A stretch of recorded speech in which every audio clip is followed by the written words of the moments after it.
Last year, my high school had a lockdown that changed everything. I was just a regular 17-year-old junior, finally back to in-person classes after remote learning. The day started normal enough. I was in math class, focusing on my work, when the PA crackled and went silent. Then a shaky voice said, "There's been an incident. Lockdown procedures in effect." I felt my heart drop. I looked around. A wave of confusion spread across my classmates' faces. I didn't catch all the details, but I could sense fear creeping in. We were all moved to the gym, which felt way too big and too open. I sat on the bleachers with my friend Jake. Time crawled, and I kept checking my phone. It was strange. I got a text from a contact I didn't recognize. The message was just random letters. What is this, I thought. My hands felt clammy. The whispers in the gym grew louder. What's going on? Suddenly, the lights flickered. It wasn't just a flicker. Something felt off. I glanced at the bleachers and thought I saw a shadow move. I nudged Jake. "Did you see that?" He looked, but only saw the light stabilize. It left a strange feeling in the pit of my stomach. Rumors spread about a teacher acting weird. I couldn't believe it. He was pacing around the gym like he couldn't sit still. Something felt wrong. I tried to shake it off, but the knot in my stomach tightened. As we waited, I got another notification. "They're coming." The same strange contact again. I felt cold. I opened my mouth to say something, but swallowed my words when a group of teachers entered. They looked different, like they were pretending to be okay. Their eyes were wide and their smiles felt forced. Finally, after what felt like hours, the lockdown lifted. I felt relief wash over me, but an unsettling feeling remained. What just happened? Were we really safe? I watched as kids rushed out, but I stayed behind, looking at the empty gym. Then I heard it, a soft whisper right next to my ear. "Why weren't you afraid?" I jumped and turned around. Nobody was there. The gym was silent now, but that feeling of being watched wouldn't fade. I rushed out of there, my heart racing. I couldn't shake those incidents in the gym. The lights, the shadows, the whispers, they felt real, and yet they still didn't make sense. Even now I ask myself what happened that day. What was lurking just out of sight? Every time I think about it, I feel a chill run down my spine. Something didn't want us to remember, and I'm still not sure why. The next day, I decided to head back to school. I wanted to confront the lingering gloom from yesterday. As I walked through the front doors, I could still feel that tight knot in my stomach. The hallways were buzzing with chatter, but it felt different today. It was as if nobody wanted to talk about what happened in the gym. Jake was waiting for me by the lockers. "Hey," he said, looking both relieved and confused. "You good?" "I don't know. I just can't shake yesterday off," I admitted. "What do you think happened?" He shrugged. "I don't know. It feels like everyone's just pretending everything is fine." Just then, a teacher walked past, her eyes darting around like she was searching for something. It sent chills down my spine. Something wasn't right, but I couldn't place it. After school, I went home and tried to distract myself. I went through my texts, hoping to find something that made sense of it all. That's when I saw it again. Another message from that strange contact. This time it read, "You need to remember." My heart raced. I didn't reply. I didn't want to encourage this weirdness. Later that night, I paced my room, feeling stuck between fear and curiosity. Despite my better judgment, I decided to dig around online. Maybe someone else had reported something odd. I scoured forums and local news, but found nothing. Just the usual school updates and a few articles about mental health after lockdowns. That's when I stumbled upon something strange, a post from a couple of years back. It talked about a similar incident at another high school in a different town. Lockdown procedures were enacted after reports of a teacher acting suspiciously, shadows lurking near the gym, and students hearing whispers. My breath hitched. The similarities were uncanny. I kept reading, my anxiety building. The post ended with cautionary advice. Trust your instincts and don't ignore the signs. I felt a shiver run through me. Could this be related? What were the signs I missed? I nearly jumped when my phone buzzed again. Another message from that contact. "They're coming for you." My skin felt cold. Who were they? Suddenly, I noticed my reflection in the darkened window outside. The face looking back at me didn't seem like my own. I froze. My heart raced and I turned quickly, whipping around to check the room. Nothing was there, but I felt it. A sense of being watched, that annoying feeling from the gym. Then I heard it again, a whisper just like before. Why weren't you afraid? It was louder this time, more insistent. My pulse thudded in my ears, drowning out everything else as I sat stunned. I gripped my phone tight. The weight of it felt heavy and menacing. That was it. Something connected these incidents, something dark. I looked towards the door. I needed to find answers. The mystery was calling, and I couldn't ignore it anymore. I couldn't help but wonder what else was waiting for me. Could I handle the truth? As I stood on the edge of my decision, I knew I had to find out what was going on at my school, what was really coming. The next morning, I woke up feeling restless. I couldn't shake off the feeling that something was coming, something I needed to be prepared for. After a long shower, I grabbed my backpack and headed to school. Jake was waiting for me, his expression a mix of concern and curiosity. "Have you heard anything?" he asked as we walked toward the entrance. I shook my head. Not much, just the same weird vibe. We moved through the hallways quietly. The usual laughter and chatter felt muted. It was like everyone was in on a joke we weren't privy to. My gut twisted with unease as I glanced around, studying the faces of my classmates. Some looked anxious, others distracted. A shiver ran down my spine. In class, I struggled to focus. The teacher's voice droned on, but my thoughts kept drifting back to the messages. You need to remember. They're coming for you. What was I supposed to remember? And who were they? My phone buzzed again beneath my desk. A new message from that contact. Find the source. I looked around, my heart racing. I could feel the weight of those words pressing down on me. What source? After the final bell, I grabbed Jake and took him aside. We need to check out the gym, I said. He raised an eyebrow. Now? Why? Something isn't right. I just know it. He hesitated, but eventually nodded. We made our way to the gym. The doors loomed large as we approached. Light flickered inside, casting strange shadows on the walls. My stomach knotted tighter. Once inside, the familiar smell of sweat and polished wood greeted us, but there was something else. A cold draft swept through the room, sending goosebumps across my arms. We walked deeper, scanning the area, but it was eerily quiet. I don't like this, Jake whispered. Neither do I admitted, feeling the weight of dread settle over us. Then I noticed something glinting on the ground near the bleachers. I approached slowly, hesitant. There, half buried in dust, was a small silver locket. Picking it up, I could feel its cool surface against my palm. The locket was engraved with initials I didn't recognize. "What's that?" Jake asked. "I have no idea. It's kind of beautiful, but..."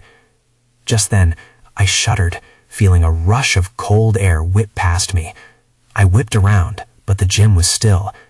That's when I heard it, a faint whisper cutting through the silence. "You have to leave." The words echoed like a warning. Jake's eyes widened as he grasped my arm.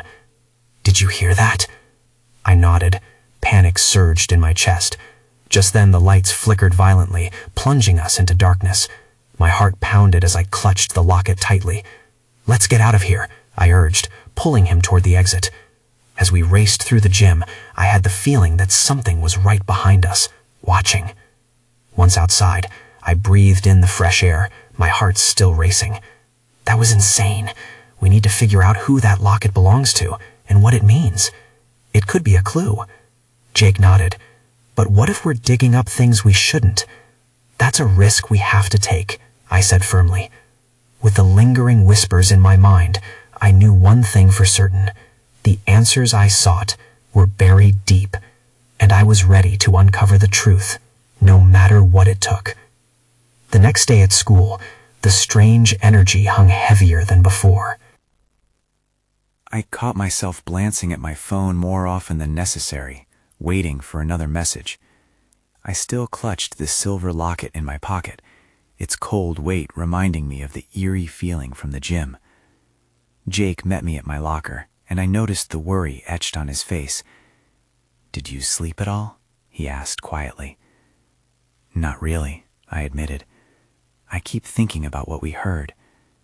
He furrowed his brow. "Have you thought about asking around? Maybe someone knows about the locket." It was a good idea, but the thought terrified me. The last thing I wanted was to attract attention to us. What if we're overthinking this?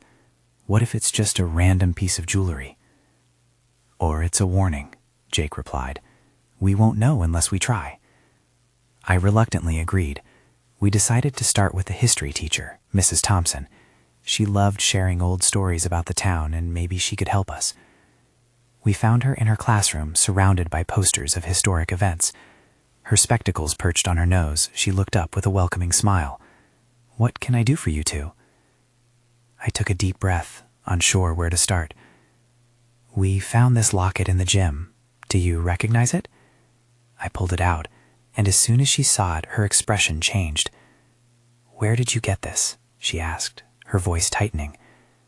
"In the gym. There was a weird vibe down there," I replied, deciding to keep it vague. Mrs. Thompson took the locket from my hand, inspecting it closely. "This belonged to a student who went missing years ago." My pulse quickened. Missing. Yes, it was a tragic case. She had been part of a very close group of friends, and they all seemed to know something. They wouldn't talk about it, though. It was like something scared them into silence. Jake and I exchanged worried glances. "What do you mean?" I asked, desperate for answers. "It's hard to explain. There were rumors of a dark presence at the school. Some said they felt watched. Others claimed to have heard voices. After she disappeared, the group fell apart. They never spoke to anyone outside of it again. I could feel the hairs on the back of my neck standing up. Did they ever find her?" "No, the investigation went cold. But there are still people whispering about her, and whatever force took her." As she spoke, I couldn't shake off the feeling of being trapped. Too many coincidences, too many strange occurrences piled together. I looked at Jake, who seemed just as rattled. "Thank you for telling us," I managed. We quickly left the classroom, a sense of urgency rising inside me. We stepped into the hallway, and I felt the tension tightening around us. "This is worse than I thought," Jake said, his face pale. "What if it has something to do with us?" I didn't have time to respond. I heard a loud bang echoing down the corridor. The lights flickered above, and students nearby screamed. I turned to Jake, panic rising again. "What was that?" The rest of the school seemed to freeze, all eyes darting toward the source of the noise. Just as I turned to look, a figure stumbled out of a classroom, face as white as a ghost. "Something's happening!" they yelled before collapsing. I felt a rush of fear, knowing we were next in the line of mystery, and whatever was happening, we were already tangled in it. And then, from somewhere deep inside me, a new voice whispered, "You can't escape." The commotion sent waves of panic through the hallway. I could hear students gasping and whispering, their eyes darting everywhere. Jake and I backed away instinctively, pressing against the lockers as the figure lay still on the floor. Teachers rushed in, ushering everyone toward the far end of the hallway. "Stay calm! Please, remain silent!" a voice commanded, but it felt anything but calm. My heart was racing, and I could barely think. "Who was that?" I asked Jake, my voice trembling. "I don't know. Let's find out," he replied, his determination cutting through the fear. We hesitated at first, but the impulse to figure out what was happening was stronger than my anxiety. We edged closer to the fallen figure. It was a girl from our history class. I recognized her face, but I couldn't recall her name. She looked pale, her breathing shallow. Behind her, a teacher was checking for signs of consciousness. Suddenly, I remembered. This girl was part of the group Mrs. Thompson had mentioned, the same group tied to the girl who went missing. "Jake, we need to get out of here. Something's not right." Before we could move, the lights blinked again, plunging us into darkness for a fleeting moment. I felt a chill sweep through the air, as if the temperature had dropped. When the lights returned, I caught a glimpse of something just at the edge of my vision, a shadow darting down the hall. "Did you see that?" I whispered urgently to Jake, but he had already started toward the commotion. "Wait," I called after him, but my voice was drowned out by the chaos. Finding it impossible to remain still, I followed him. We weaved past startled students and teachers trying to regain control.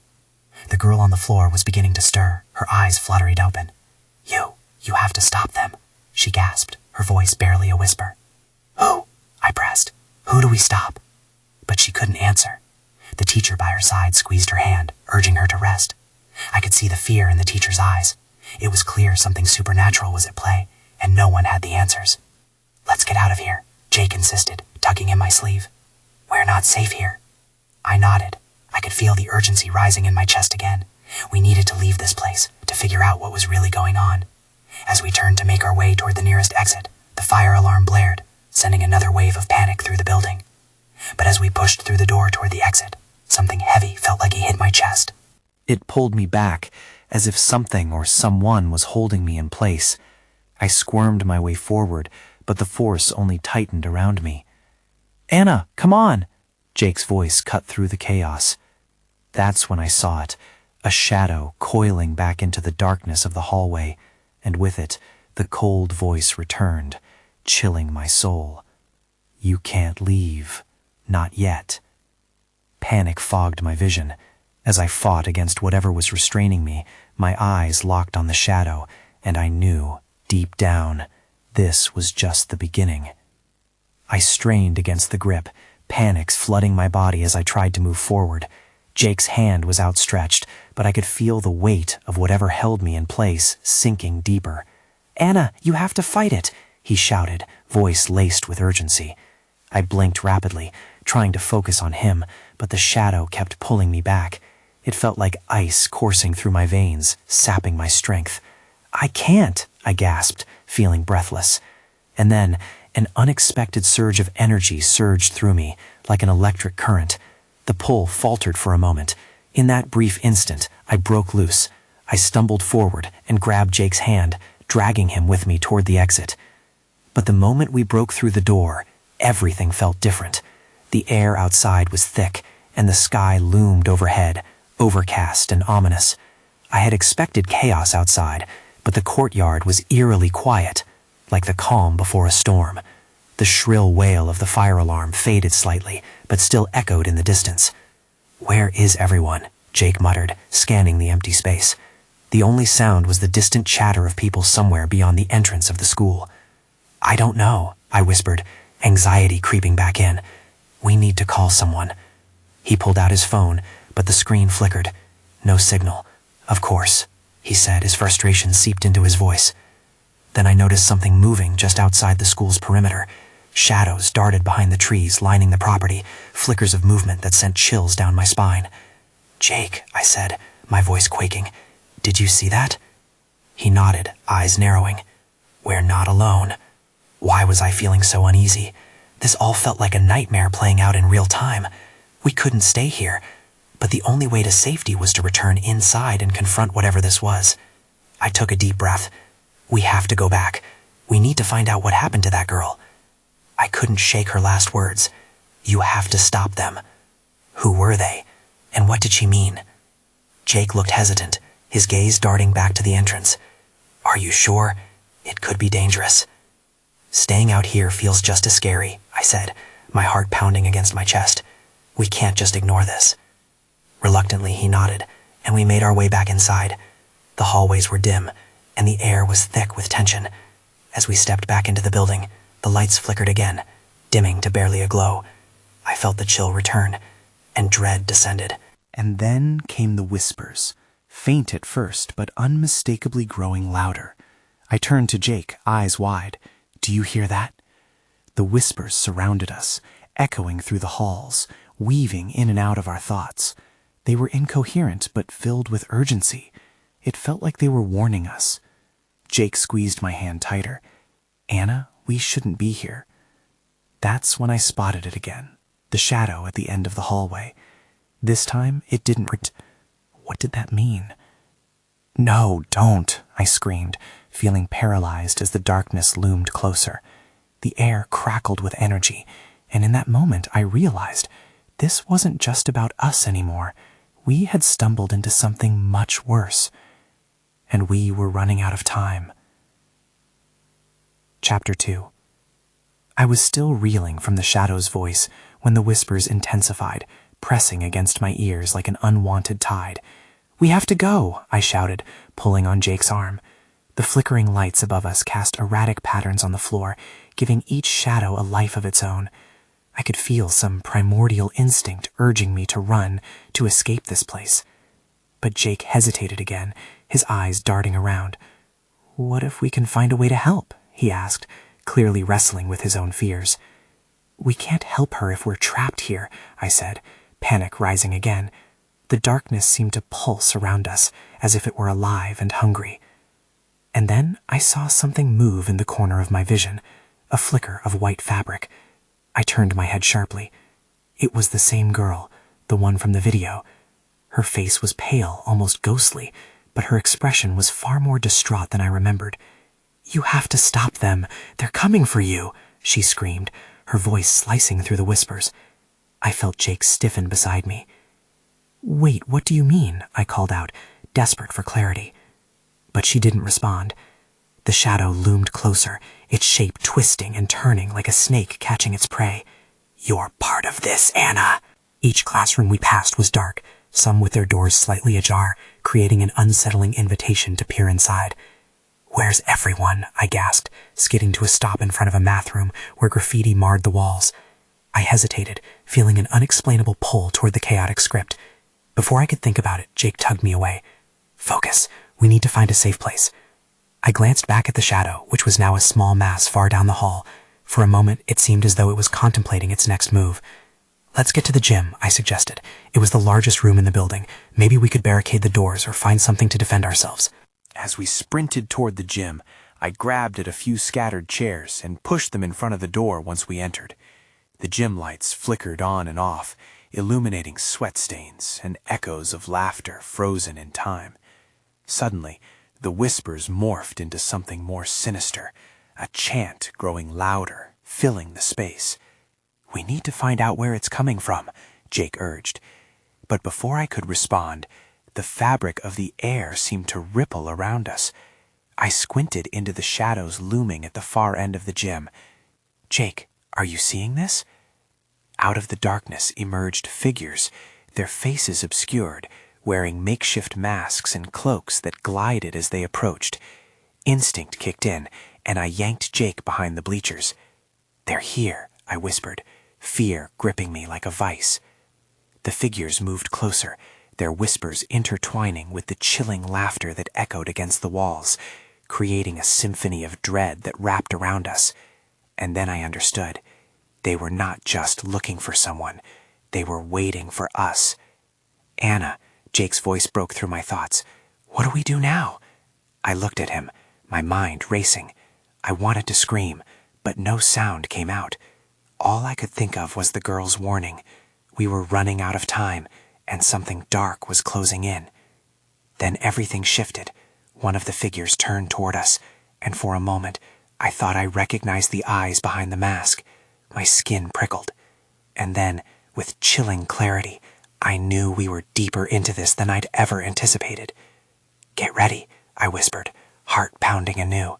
And just when I thought we might have a chance, one of the figures reached out, as if to grab us.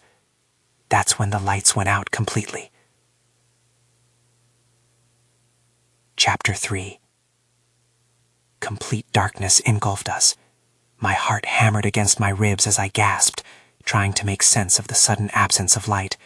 I could barely see Jake beside me, his face now just a shadow. I fumbled for his hand, grabbing it tightly as I struggled to breathe. The whispers escalated, swirling around us like a storm. It felt suffocating, as if the darkness was alive, and every word was a tendril wrapping around my throat. "What do we do?" Jake's voice trembled in the stillness, barely audible over the chaos. "Keep low," I whispered, instinctively crouching beside the bleachers. The figures were still out there. I could feel them, lurking just out of sight. I dared to peek, the edges of my vision just catching a glimpse of shifting fabric. A crash echoed from the far side of the gym, startling me. "Did you hear that?" Jake asked, panic creeping into his tone. The sound cut through the whispers, creating an eerie silence momentarily. "Yes," I breathed, longing for the safety of light. It sounded like something fell. "I think we need to move," Jake suggested, his grip tightening around my hand. I hesitated. In the darkness, it was hard to judge where to go. Any direction felt like a trap. Suddenly, a faint glow appeared to the right. "Over there," I pointed. It flickered like a candle, but what could it be? I felt drawn to it, yet fear held me back. It might lead us out. Or into more trouble, Jake said, biting his lip hesitantly. He was right, but staying where we were felt just as dangerous. Before we could decide, the whispering crescendoed again, and I felt a chill race down my spine. "They're coming!" I hissed, scrambling to my feet. Jake looked at me, eyes wide. "We have to risk it." I nodded, knowing we couldn't stay hidden forever. Clutching his hand, I tugged him toward the flickering light. As I ran, I felt the shadows pressing closer, the figures seeming more urgent in their pursuit. "Hurry!" I urged, pushing through the suffocating darkness. We dodged what felt like stray bleachers and sports equipment cluttered on the floor, the light growing dimmer but persistent. "It's right there!" I shouted, desperation gripping my voice. But as we rounded the corner, I stumbled into an open space, and my breath caught. The light didn't come from an exit. Instead, it illuminated a small group of masked figures huddled in a circle, eyes locked on an ancient book laid out in front of them, deep within an uneven patch of floor. One of the masked figures turned toward us. "Fresh souls," it rasped, voice devoid of warmth. I froze. This wasn't just a gathering, it was a ritual. "Anna, we need to go now." Jake tugged my arm, ready to pull me back. But before I could respond, the figures began to chant, their voices merging with the shadows around us, swirling into a dreadful harmony. The darkness thickened. That's when I saw it, a flicker of the girl's white dress in front of the figure holding the book. She was trapped, struggling against something unseen. "Anna," Jake shouted, panic etching his voice. I knew what I had to do. We have to save her. But how could we? Before I could process it, something surged behind us. The air grew colder, and a gust swept through the gym.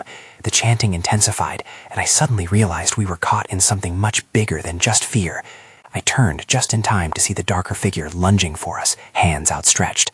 Then, in an instant, everything went black again. Chapter 4. I gasped, the breath escaping my lips as if I'd been underwater far too long. My heart pounded in my chest, and for a moment I thought my eyes were still closed. But then I realized I was lying on a cold, hard floor. The darkness had lifted, but only slightly. The air felt heavy and still. "Anna," Jake's voice cut through the mist in my mind. I turned my head, finding him sprawled beside me. His eyes were wide, searching. "Are you okay?" "I think so," I replied, wincing as I pushed myself up. Pain burned in my shoulder. I looked around. We were still in the gym, but everything felt different. The figures were gone, but the air was marked by some lingering energy, a coolness that prickled my skin. "What happened?" Jake asked, glancing nervously toward where the masked figures had been. "Did we pass out or something?" Before I could answer, I noticed something near my feet. I reached down and picked up a frayed piece of fabric, white and delicate. I recognized it immediately. It was from the girl's dress. "Jake, look," I whispered, holding it out. "What does that mean?" His voice was shaky. "I don't know, but she was here. She has to still be here." Every nerve in me said we couldn't leave without finding her. That urge to save her was overwhelming, almost like a compass pointing the way. "Maybe we can find a way to help her," Jake said, looking at the fabric with a mix of curiosity and fear. "But what if those things come back?" "We have to take that risk," I insisted, swallowing hard. I felt a strength rising inside me. Those figures said, "fresh souls." They wanted us. If they were after us, they're not done yet. We need to figure this out. The gym felt eerily quiet now. I stood, scanning the room. All the familiar sights were cloaked in shadow. The high windows were grimy, letting in just enough light to highlight the dust motes dancing in the air. But there was no sign of the girl or the masked figures. "There," Jake pointed, and I followed his gaze. A light flickered near the far wall, illuminating what looked like a door, barely visible in the shadows. It was slightly ajar. "Do you think we should check it out?" Jake asked, his hands trembling slightly. I hesitated. The last time we had chased a light, we had stumbled into a ritual. But if the girl was behind that door, we had to go. "We have to," I replied. As we approached the door, I felt that same cold energy wrap around me, but this time it felt different, stronger, more urgent. I pushed it open and stepped inside, my pulse racing. The dim room was filled with old furniture and dust, but what caught my attention was a mirror hanging crookedly on the wall. It was covered in a thick layer of grime, the glass foggy and indistinct. Then I saw it, a flicker of white in the reflection. The girl stood behind me, her face twisted in fear. I turned, but she was gone. "Did you see that?" I asked, breathless. "See what?" Jake looked over my shoulder. She was right behind me. I felt a lump in my throat. I couldn't shake the feeling that we were being watched. Jake grabbed my arm, and the group felt iron-like. "This isn't okay, Anna. We should go." Just then, the chanting from before echoed through the room, louder and more commanding. "We're not alone," Jake said, his voice low and strained. I looked towards the door, now closing by itself, sealing us inside. Panic surged. We needed to get out, but I also knew we had to confront what was happening here. The girl was in danger, and so were we. "Anna." The voice echoed clearer now, the urgency pressing down on us. "Help us," I shouted, not knowing who or what I was even calling to. It was clear. Now we were part of this darkness, and it didn't plan to let us go. The weight of the air shifted. It felt as though the walls themselves were closing in, and the chanting morphed into a howl, a sound both mournful and threatening. I could hardly breathe, and Jake's grip on me tightened, the fear evident in his eyes. "We need to find a way out," I cried, fighting against the panic clawing at my throat. I glanced at the mirror again, and through the foggy glass I caught another glimpse of the girl. It was as if she were trapped between worlds, her expression a mix of pleading and urgency. My heart raced. She needed our help. "Anna, what if that's not really her?" Jake whispered, glancing nervously at the door as it creaked ominously. "What if this is a trap?" I shook my head. "No, I can't leave without trying. We can't abandon her." My determination surged in defiance of the shadows creeping closer. That was when the reflections in the mirror shifted, revealing not just the girl, but a swirl of memories emerging from the darkness. Fragments of laughter, of friendships now lost, moments that seemed to bleed into each other, combining tragedy and joy. I felt overwhelmed. Each memory bore a feeling, an echo of the lives lived in this space, all tangled together in a cloud of emotions. "Look," I pointed at the mirror, my voice louder this time. "What if it's showing us what happened?" "We can't go after them, Anna." Jake's voice was rising, wavering with uncertainty. But it was too late. The energy in the room surged, drawing us toward the mirror. The chanting became a roar, drowning out all doubts. My feet moved of their own accord, pulling me close. I could hear the girl's voice clearly now. "You have to stop them. Help me." With courage that felt foreign, Jake and I stepped forward, reaching out. In an instant, the mirror rippled like water, and a blinding light engulfed us. I could see her again, the girl, her dress billowing like clouds. Desperation marked her face. "You must break the cycle," she urged, her voice echoing in our minds. "They won't let us go until you confront them."